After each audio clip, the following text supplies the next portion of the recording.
నత్వేవాహం జాతునాసం నత్వం నేమే జనాధిప నచైవ న భవిష్యమస్సర్వే వయమతః పరం. నత్వేవాహం జాతునాసం నత్వం నేమే జనాధిపాః నచైవ న భవిష్యమస్సర్వే వయమతః పరం. అంటే ఈ శ్లోకంలో కొన్ని అర్థాలు చూసుకున్నట్లయితే జాతు అంటే ఒకప్పుడు అని, నాశం అంటే లేకపోయినని, నతు ఏవ అంటే లేనే లేదు అని అర్థం. అదేవిధంగా నహ అంటే లేనిది అని అర్థం, ఇమే అంటే ఈ అని అర్థం, అంటే ఈ విధంగా ఈ అని. అతః అంటే అతః పరం అంటే ఇక మీదట అని, వయం సర్వే అంటే మనము అందరము అని. ఇక్కడ నా భవిష్యమః చ అంటే లేకపోవుట మనునది ఏ అని, అంటే భవిష్యత్తులో లేకపోయేది అని, అంటే ముందు లేకపోయి ఉండేది అని. ఇక్కడ తాత్పర్యానికి వచ్చినట్లయితే శ్రీకృష్ణుడు అర్జునుడితో మాట్లాడుతున్నాడు. అర్జున, నేను కాని నీవు కాని ఈ యుద్ధమునందు సకల రాజులు కాని, అదేవిధంగా వాళ్ళ కుమారులు గాని, అదేవిధంగా గురువులు గాని ఒకప్పుడు లేనివారము కాదు, ముందున్నో లేకపోవారము కాదు. అంటే అర్థం ఏంటంటే అర్జున, నీకు జ్ఞానం పెంపొందించుకోవాలి.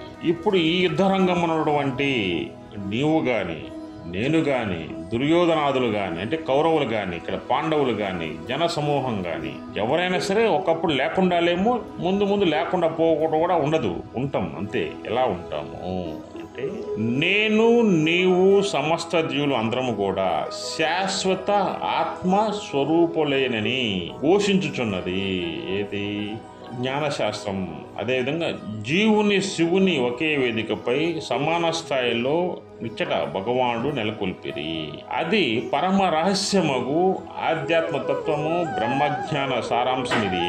అర్జునుడు త్రైలోక్యమును కూడా తృణీకరించినంతటి తీవ్రమైన వైరాగ్యాన్ని పొందుట వలన బ్రహ్మజ్ఞానములకు శ్రీకృష్ణ పరమాత్ముడు బోధించుటకు ఆయన సిద్ధపడిపోయి ఉన్నాడు.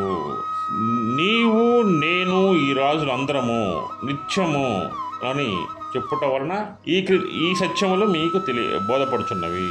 ఆత్మ నిత్యం ఎప్పుడు కూడా తాను ఆత్మయే గాని దేహము కాదు. నీవు గాని నేను గాని ఇద్దరం కూడా ఆత్మలే, దేహం కాదు. ఆత్మ అనేది నిరంతరం ఉంటుంది. అందరి జీవులందరూ కూడా ఒకే ఆత్మ వ్యాపించి ఉంటుంది. ఈ ఆత్మ మొత్తాన్ని కూడా తాను ఎన్నటికీ, అంటే ఇక్కడ ఆత్మ అనేది ఎన్నటికీ నశించదు. దాన్ని ఎవరు మార్చలేరు, దాన్ని ఎక్కడికి కూడా తీసుకెళ్ళలేరు. ఆత్మకి ఎప్పుడు కూడా మరణం ఉండదు. ఈ ఆత్మనే మనిషి యొక్క జ్ఞానానికి మెయిన్ పునాది. ఆత్మజ్ఞానాన్ని తెలుసుకున్నవాడే సంపూర్ణ జ్ఞానవంతుడు అవుతాడు. ఇక్కడ సర్వే వయమత పరం అన్నమాట ఈ శ్లోకంలో. ఇక్కడ దాని అర్థం ఏంటంటే భగవంతునకు, భక్తునకు, గురువునకు, శిష్యునకు భేదమేమి లేదు ఆత్మ విషయంలో. అంటే మనిషి ఆత్మ విషయంలో భగవంతుడికి ఒకే ఆత్మ ఉంటుంది, భక్తునికి ఒకే ఆత్మ ఉంటుంది, గురువుకి ఆత్మ ఉంటుంది, శిష్యునికి ఆత్మ అదే ఉంటుంది. అంటే సర్వం ఆత్మ అనేది సమానమే. మనమందరం కూడా ఒకే సర్వస్తు, అంటే ఒకే సమానమైనగా ఆత్మశాస్త్రంలో ఉంటాము. కనుకనే ఆంజనేయులు శ్రీరామచంద్రుడితో ఏమిటంటే ఆత్మబుద్ధాయ త్వమేవాహం, ఆత్మదృష్టి యందు నీవు నేనిద్దరం ఒకటే శ్రీరామ, నువ్వు ఎక్కువ కాదు, నేను తక్కువ కాదు. ఇది వాస్తవం అని ఆంజనేయ శ్రీరామచంద్రుడితోనే చెప్తాడు ఈ విషయం. అంటే ఏమని చెప్తాడంటే ఆత్మబుద్ధ్యా త్వమేవాహం అని. ఇది అంటే ఆత్మ అనేది చూడండి ఇద్దరికి సమానమే. అదేవిధంగా ఉపాధి వలనే జీవత్వం ఏర్పడినది. ఉపాధి భావము వీడినప్పుడు జీవుడు శివుడు కాగలడు. శివోహం, సర్వం శివోహం. కాబట్టి ఇక దేహాదులు నశించును, దుఃఖించును. అదేవిధంగా నవపరము లేదు, అంటే తాను శాశ్వతమగు ఆత్మ కనుక శరీరాలకి శాశ్వతత్వం ఉండదు. ఒక శరీరం నుంచి ఇంకో శరీరానికి ఆత్మ వెళ్తుంది తప్ప ఇక్కడ శరీరమే నీకు నశిస్తుంది తప్ప ఆత్మ ఎన్నటికీ నశించదు అని అర్థం. మరియు ఎవరు కూడా ఈ విషయంలో దిగులు పడక వాస్తవాన్ని స్వీకరించి, అవునా కదా, అంటే ధర్మ సూక్ష్మం తెలుసుకొని నువ్వు యుద్ధానికి సన్నద్ధంగా అంటే సర్వం నీలో ఉన్న ఆత్మ, నాలో ఉన్న ఆత్మ, ప్రతి ఒక్కరు ఉన్న ఆత్మ మొత్తం కూడా అంతా సమానమే. సాక్షాత్తు ఆంజనేయుడే శ్రీరామచంద్రుడు చెప్పాడు. అందువల్ల చేసేది నువ్వు కాదు, చేయించేది నేను కాదు, మొత్తం కూడా ఆత్మ శాస్త్రం ప్రకారం చేస్తుంది.